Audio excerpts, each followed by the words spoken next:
to invite you over to my little corner of the interwebs. I'm here to talk to you for about 15 or 20 minutes about top tips and tricks that you might not know about, and maybe you want to share with your friends because you learned a lot. So I'm going to kick off with a book that I really enjoy. It was one of the first books that I purchased. I've been knitting for about 13 years, and I taught myself to crochet 26 years ago, I think. My husband worked midnights, and I wanted to learn to do something because I couldn't sleep. So at like 10 o'clock at night, I went to the local 24-hour big box store and got learned a crochet book and some cotton thread and a crochet hook, and taught myself to knit doilies. I don't know why I thought a 22-year-old needed doilies, but why not? Anyway, so that was the start of my fiber journey into knitting and crocheting, and I would like to share some of my tips and tricks that I have learned along the way. So the first one is this cast on and bind off book. It's the first thing that I bought right after I started knitting. It has so many different cast-ons and bind-offs that are incredibly helpful. It's very well written. I'm going to go over just a couple of things that I really like about it. I'm going to try to do shots here of some of the specific things without giving too much away. So the inside cover and the inside front and back cover have on the front cast-ons and the back bind-offs. And they tell you specifically whether it's an all-purpose or super stretchy or decorative, or why you might want to pick that cast on or bind off. And then it tells you where to go in the book with the page number. So the other thing that I really like about this book is if I can turn the page. For each cast on or bind off, it has an introductory page that tells you a little bit about it, and I mean a very little bit, like 2 sentences. And then it will give you a picture that shows the front and the back if it matters. Some of them don't. And it will also show you the edge so that you have a good idea of what that's going to look like on whatever it is that you're knitting. And then it will tell you what the characteristics are and then what it's good for. So is it somewhat elastic? So the one that I'm looking at right now, it says that it's somewhat elastic and easy to pull out of shape. Those are good things to know because you might not want to use that for, say, a cuff on a sweater.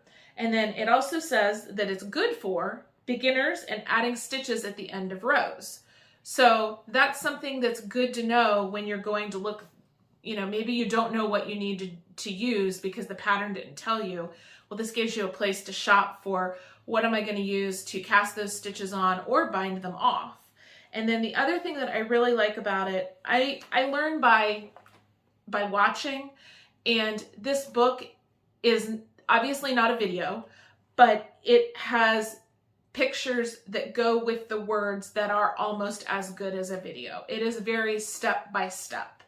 And if you don't know how to do it based on the pictures that they have, then it also tells you what it's called. So I'm looking at the backward loop cast on, aka simple or single or wrap. So you know that if you go to YouTube and you search for a backward loop cast on because you just don't understand how it's done, then it's going to show you what's in the book, and you can follow along with what's in the book and the video that you find.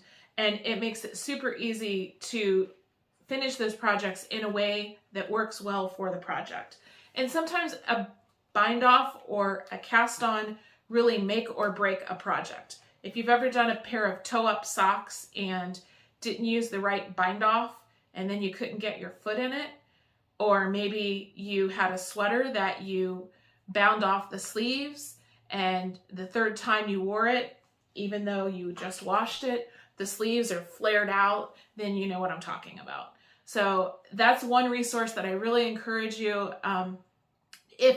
If you don't even buy it, maybe your library has it. And I strongly suggest that you maybe go look at the library, see if they have it, and then you have an idea whether it's something that you want to spend the money to get. I'm not a big proponent of, hey, go buy this, go buy this, go buy this. I think we already have enough stuff, but I also think that it's good to know what is a good resource to have. So along those same lines, like when I started out knitting and crocheting, I started with a whole bunch of different stitch markers. And I went to my local big box craft store when I was crocheting, and this is the first one that I got. And I love them because they're just a little safety pin, plastic. And if you're crocheting, you can just put your last stitch, your live stitch on there, and then you don't have to worry about anything coming unraveled. And I loved that. When I got to knitting, I didn't like these as much just because of the shape. So then I went to go look for something else, and I found these guys. They're just simple, flexible, flat plastic rings. There's 2 different sizes, and I like them sort of, and I don't like them. I don't like them because they don't open. There are times when I need something like that and times where I don't need something like that. I don't use these very often. I also found at my local big box craft store, these guys, they're numbered 1 through 12. They are, let me pull this off of here, hold on. I will say about these guys that these purple, the big purple ones, I will clip, because that's what I've done here. I will clip a bunch of these onto these purple ones, and they're flexible, so it makes it a little easier to kind of, mess with them and figure out what you need. But I do like to keep them together like that because it drives me crazy when you go to, kind of reminds me of wire hangers. When you go to pull one out and just the whole thing just and pulls out and is horrible. So I will clip them to this so that they try to stay together, especially ones like this where they're all numbered. So these guys are numbered, they're little triangles. They have a big ring right here, and then they have a lobster clasp on the end. And these wooden triangles are numbered 1 through 12. And they're great if you need to keep track of maybe decreases down a sleeve, or any number of things where you need to count from 1 to 12 for something.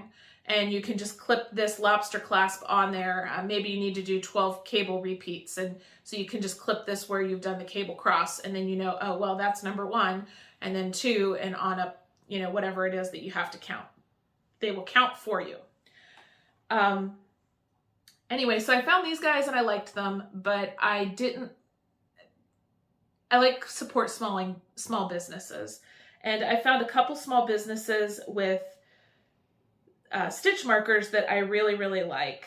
One of the other things, before I get to the small business stitch markers, one of the other things that I use for counting is, I call it like a pattern repeat chain. I don't know if it has a name, but this is one that I made. A lot of the things that I have, I started out making because I don't want to pay however much these are, because I can go buy everything that I need to make like 5 of them for half the price of 1 of them retail. So I made these guys. There's 12 loops on one of these. And then, so what I do is I say, okay, well, I have a 6 pattern repeat that I need to keep doing.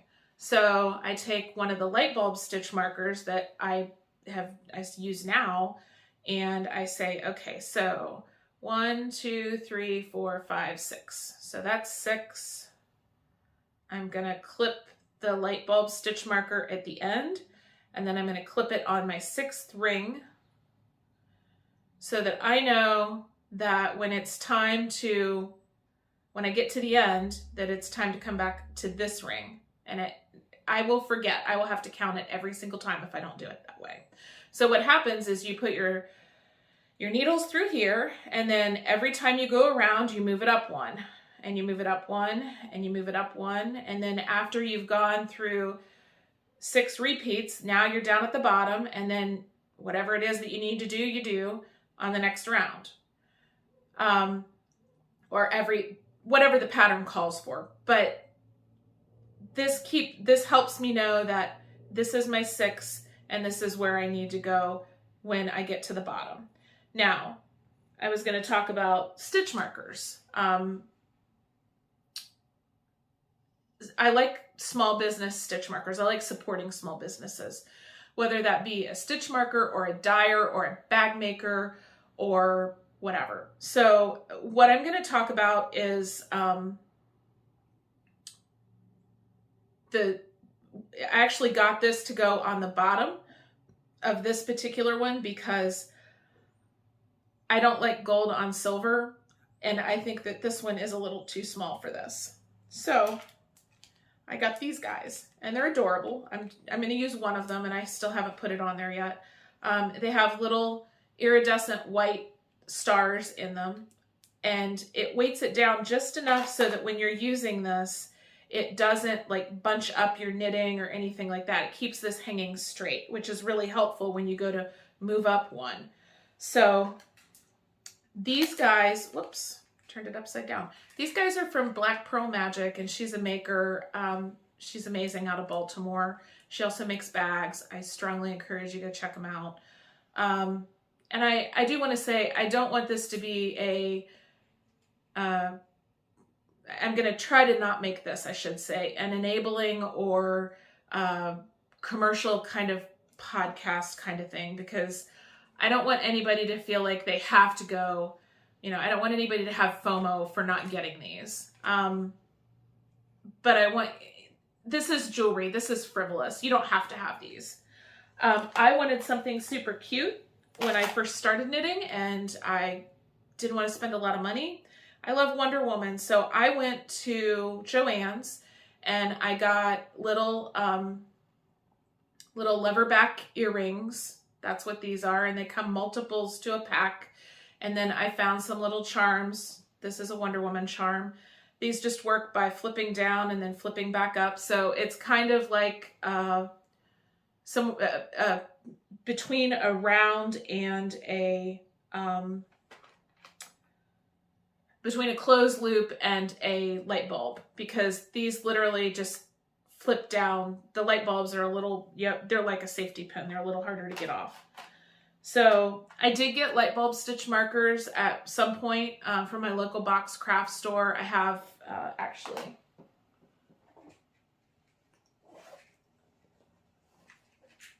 They came like this. I have plenty. Actually, I did get another pack because like if I'm making a big project, then I've ran out of specific colors, and I will use specific colors. I'll talk about that in a minute. Specific colors to do specific things.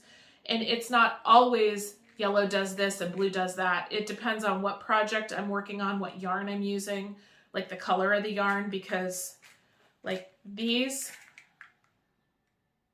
if I can open it, these are not going to stand out on a dark yarn. So I'm not going to use them when I'm using dark yarn. I'll use, the yellow or the green. If I'm using like a lot of reds and pinks, I'm not going to use these guys. I'm going to use something that contrasts with them. So I really like these. They're not terribly expensive. And so I made, back to the ones that I made these guys. They're adorable. I love them. I also made these. Let me find, here we go. There's the other one. I made these too. And they're just little tassels, again, from my local big box craft store. I found the tassels and I thought, oh, that would be great for something that's a little more fragile, like a lace project or something like that, or something where I'm worried about something picking it. So I like these for something like that. And then there's another new maker that this to me is like the best of both worlds. They sell stitch markers with so you can customize the stitch marker. So like they have these little origami birds, or these adorable little cats, or these are woodland creatures. But what I love about what they do is you can get Lobster Clasp or these really cute hammered rings, and it's a solid ring. A solid ring, or you can get a light bulb stitch marker on them, which is what this guy is. Or they also offer the lever back, like I had on these tassels. They also offer the lever back. And the acrylic that they offer, I think they offer a couple different metal types for the different these are called findings, by the way. These little lobster claws and stuff, they're findings. So they offer different metal types for the findings, and then the acrylic they offer in a couple, I'll say some colors because I don't know what they're offering right now, but they offer in some colors, so you can customize your stitch marker set to something that is you. And so I got these woodland animals with the blue acrylic and the rose gold lobster clasps. And those are now my, if I need to mark on my project, oh, this is where you did something last, those are the ones that I use for that. And they're so stinking adorable. Another one that I found really helpful, and these are ones that you can make if you want to, like if you are comfortable doing it, these are totally doable. They are lobster clasps on the top. And that's the other thing I didn't mention. The lobster clasps, if they don't go on your project for some reason, like they don't fit over your needles, that's okay. Just take them and clip them to, it makes it a little longer, but clip it to a light bulb or clip it to a ring that will fit your needles. You don't have to just say, oh, well, I can't use that if you want to put it over the needle and it won't work, put it on something that will fit. So if this will fit, great. If you need a big guy like these big purple ones, because I mean, those are pretty big. It's like a 10, 11, it's a big knitting needle. So you can put it on there and then you can still use these guys even though they won't fit over your needle. Anyway, so these, I need to look and see if she's still in business because I got them last year at Kentucky Sheep and Fiber, I think it is, which is like in 2 weeks. So I got these guys because there are times that I don't know which side is the right side and which is the wrong side. So I just clip this guy to the right side of my fabric because it says right side. I also got some, like this is a knit two together. She has a whole bunch of different ones that tell you like make one left, make one right. Here we go. Slip, slip, knit, because sometimes you're doing slip, slip, knit and not knit two together because it matters. They lean different directions. You can make these or you can buy them from her. I seem to remember them being not too expensive. I'll put more pictures here and I'll put the information down below so that if she's still in business so that you can go to her shop. But these have been really, really helpful when I needed to put a reminder that, hey, this is what you're doing here. That you need to, you know, make one left or make one right on this side of this pattern to get things to go the right way, lean the right way. I hope some of these tips and tricks have helped you. If you have any questions or anything about a pattern maybe that you don't understand, reach out to me. I am on Instagram as Gratitude Knits, and then I have my YouTube channel here. If you liked what you saw, absolutely subscribe and get notifications so that you know when my next video comes out. And I don't post a lot on Instagram. That's more about my projects, and I'll post when I put a new video up, but I won't be posting these on Instagram. The purpose of my videos, I'm hoping, are to kind of give you a break in between the hour-long or half-hour-long videos that you get from other YouTubers, and I think those are great. Sometimes you only have 15 minutes though, and so let me know what you think about knit snacks. And let me know if you'd like more knit snacks and whether you like the junk food side of knit snacks or you like the salty side of knit snacks. Let me know what you think and what you'd like to see. Thanks. Have a good day.